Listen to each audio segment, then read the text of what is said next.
बीच प्रधानमंत्री नरेंद्र मोदी लगातार तीसरी बार वाराणसी से चुनाव लड़ेंगे। ऐसे में बीजेपी की पहले लिस्ट जारी होने के बाद वाराणसी की जनता क्या कह रही है, आपको दिखाते हैं।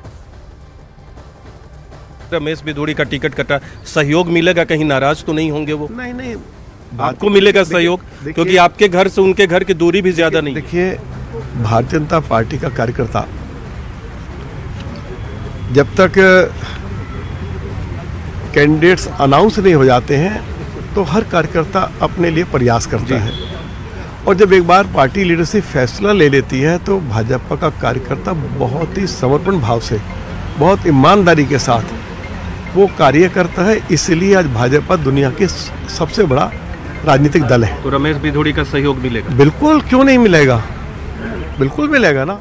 अंतिम सवाल आपसे, उधर गठबंधन बन गया है इंडिया अलायंस का, आम आदमी पार्टी और कांग्रेस का। आम आदमी पार्टी से सही राम पहलवान है, टक्कर कितनी बड़ी होगी? क्योंकि दोनों मिल जाते हैं तो एक के लिए तो थोड़ा भारी होगा, कठिन होगा। मैंने आपको बताया ना, दोनों मिले चारों मिले, कोई फर्क नहीं पड़ता है। एक तरफा चुनाव हो रहा है, और आप जब मैं अपना कैंपेन शुरू करूंगा तो मेरे साथ चलना, तो आपको अंदाज लग जाएगा कि खाली हर जाति धर्म के लोग, आप देखकर आश्चर्यचकित हो जाएंगे कि किस तरह से हिंदू हो, मुसलमान हो, सिख हो, ईसाई हो, जैन, किस तरह से वो मोदी जी का दीवाना है। आप जब मेरे साथ चलेंगे तो आपको देखने को मिलेगा। एक बार फिर आपको बधाई सर, न्यूज 18 इंडिया से बातचीत करने के लिए और आपको टिकट के लिए बहुत धन्यवाद आपका। तो हमसे बात कर रहे थे रामवीर भिदोड़ी।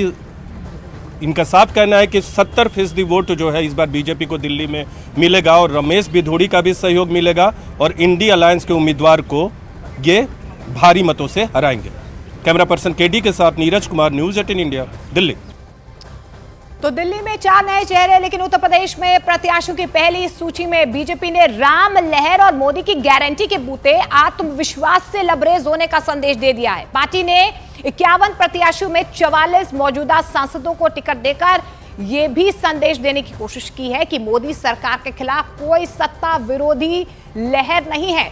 तो देखिए, ज्यादा फेरबदल यहां पर उत्तर प्रदेश की सीटों में नहीं हुआ है। जिस तरीके से पुराने चेहरों को एक बार फिर से जिम्मेदारी दी गई है, ऐसे में यह संदेश साफ है कि जो सत्ता में लोग थे, क्योंकि 51 प्रत्याशियों के नाम जो है वो उत्तर प्रदेश से सामने आए हैं, उनमें से 44 मौजूदा सांसदों को एक बार फिर से टिकट दिया गया है, उन पर भरोसा जताया गया है, और यही संदेश देने की कोशिश की जा रही है कि मोदी सरकार के खिलाफ कोई सत्ता विरोधी लहर नहीं है।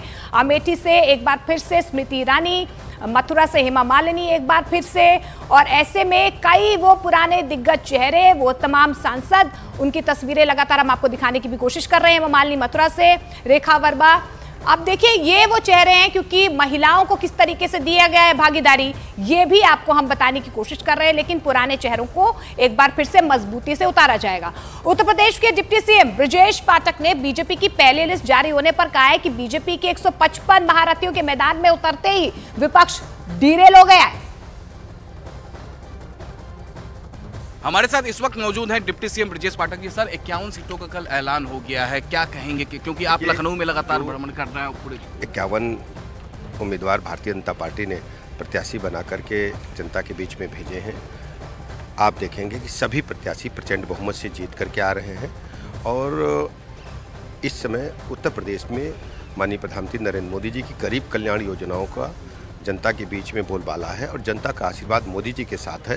पूरी तरह प्रदेश की जनता मोदी में है, सभी सीटों पर बीजेपी ही जीतेगी। 4 नए चेहरों को इस बार मौका दिया गया है, सभी सीटों पर बीजेपी ही जीतेगी। और जिस तरीके से कांग्रेस के प्रदेश अध्यक्ष पूरी तरह से डिरेल्ड है, विपक्षी पार्टियां, उनके पास कहने के लिए कुछ बचा नहीं है। Thank you. तो ये थे ब्रजेश पाठक, डिप्टी सीएम उत्तर प्रदेश सरकार। इनका साफ साफ ये कहना है कि पूरी तरीके से विपक्ष डिरेल है, कुछ उनके लिए कहना नहीं है, और बीजेपी पूरे 80 के 80 सीटों पर जीत हासिल करेगी। वीडियो जर्नलिस्ट बिंबाधर के साथ अमित कुमार सिंह, न्यूज 18 इंडिया, लखनऊ। और बीजेपी ने उत्तर प्रदेश की श्रावस्ती लोकसभा सीट से साकेत मिश्रा पर भरोसा जताया है। साकेत मिश्रा उत्तर प्रदेश विधान परिषद के मनोनीत सदस्य हैं। सीएम योगी आदित्यनाथ ने उनको पूर्वांचल विकास बोर्ड का सलाहकार बनाया। साकेत मिश्रा राम जन्मभूमि निर्माण समिति के अध्यक्ष नृपेंद्र मिश्रा के बेटे हैं, और नृपेंद्र मिश्रा प्रधानमंत्री नरेंद्र मोदी के प्रधान सचिव भी रह चुके हैं। 2019 में बीजेपी को इस सीट पर हार मिली थी, और यहां से बीएसपी ने बाजी मारी थी।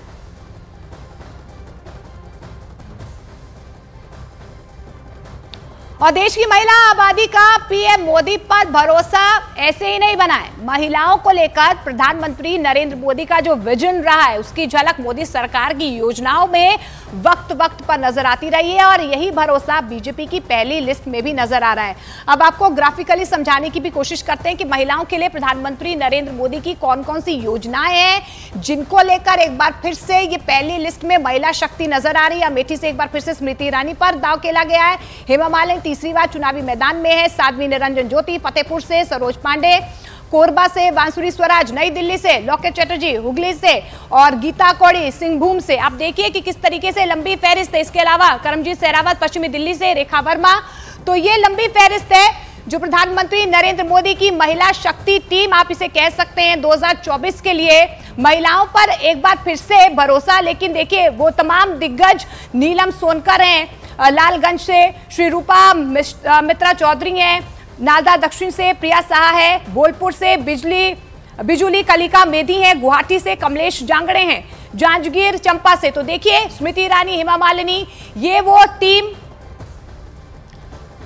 जिनकी सूची में कल नाम आया है। और ये महिला शक्ति की आपको एक बार फिर से नारी शक्ति का प्रमाण जो है प्रधानमंत्री नरेंद्र मोदी की पहली लिस्ट जो बीजेपी की तरफ से सामने आई। और महिलाओं के लिए प्रधानमंत्री नरेंद्र मोदी की कौन कौन सी योजनाएं हैं जिनके बलबूते इस बार बीजेपी ने महिला शक्ति पर भरोसा जताया है, वो भी आप लगातार देख ही रहे हैं कि किस तरीके से यहां पर प्रधानमंत्री नरेंद्र मोदी की तमाम वो योजनाएं रही हैं जिनके बल पर उन्होंने एक बार फिर से मातृशक्ति और नारी शक्ति का भरोसा जीता है।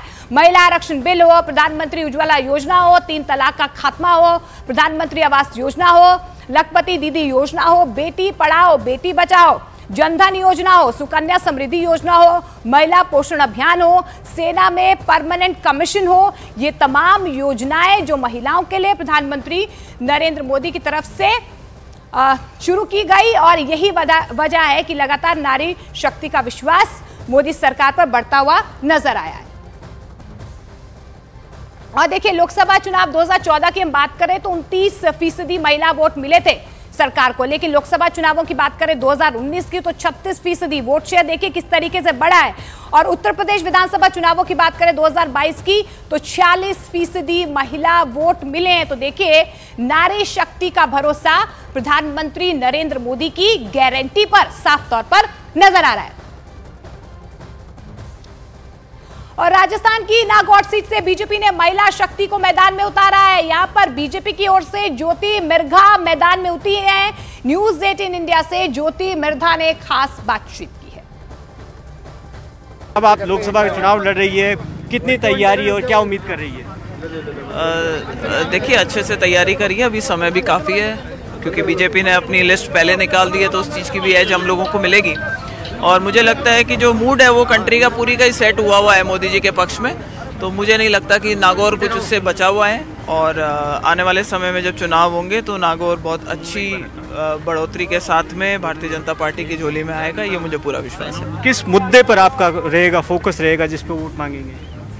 देखिए ये कोई एक मुद्दे की बात नहीं है, चाहे देश के अंदर एक राष्ट्रवाद की नई जो एक आवाज़ हम सब जगह सुनते हैं, मोदी जी की जो गारंटी वाली बात करते हैं, आज तक कोई मंच पे खड़ा होकर के कोई नेता ये नहीं कह सकता मैं गारंटी देता हूँ, वो ये कह सकते थे चुनावी वादा करता हूँ। तो एक नई शुरुआत हुई है और लोगों का ये मानस कोई आज पहली बार नहीं है, पिछले 2 चुनावों से ये मानस रहा है जिसके अंदर हम पड़ली तरफ थे और इस बार हम सही साइड पर हैं। तो मुझे लगता है कि हर बार हम धारा के विपरीत लड़ाई लड़ रहे थे और इस बार साथ में तो बहुत ही अच्छा रहेगा नागौर। पिछली बार आपके सामने विधानसभा में मिलकर जिस तरीके से मुकाबला किया है, इस बार भी आपके सामने वही दोनों मिलकर अब करेंगे? मुझे लगता है पब्लिक के सामने अब एक्सपोज हो गए हैं और ये चीज़ें पब्लिक के सामने आ गई है। पब्लिक का सपोर्ट हमारे साथ है। जो कल से टिकट अनाउंस होने के बाद से जो माहौल लग रहा है, मुझे ऐसा लगता नहीं है कि किसी तरीके की कोई नेगेटिव भावना है अब ग्राउंड पे।